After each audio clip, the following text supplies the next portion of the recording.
UMLA kesoyong konstituensi ubak samlen manyang hindi kesengi ula pelat padba ya kesong pisa kebasau punyo pusan laksha kinyo pulai teli ke producers group ki bahab ha kesoyong blok ha ka jingalang kebalong ha ka office jong ke blok ha soyong. Haka ni kesengi lai don langru project director ubak di nyota nolor ki officer jong ketanat badepet UBDO kesoyong lembat ki padba. Habayakaran hakatay kasengi UMLA uloong bakatay ka jingkersyan pisa kabawan na kasorkar kalong ban pensyulur yaki bakin tray langkum kakenhun om ban tray marway na kabenta ban kintiwe kayo kakot bat kamtam hakaimlang kasaalang. I da ngayo ngi soyong ngi dakman. Haday ngi da tip na kini ki nong yalam jongi ba ay ngi kasek menta na po basin kiyong babun tam menta ba ngi sam ka soyong ni nga klat no ka jing bisni ng auto la nga mo. Kung tao ay pi baru kayo ay kani pi ban pan he tinga kran sibon majo pi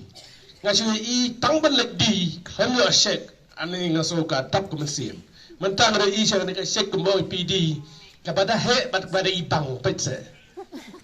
manda chumi star wang lek tra ya to idon we na karo litro pisada kan ni msa ifo direct chumi star yung kato shek jong pi kamlong.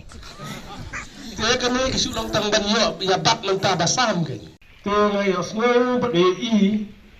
basta kawin ng bangkam, ikisamla itong ito sa ayong inikya, buwan mahaman na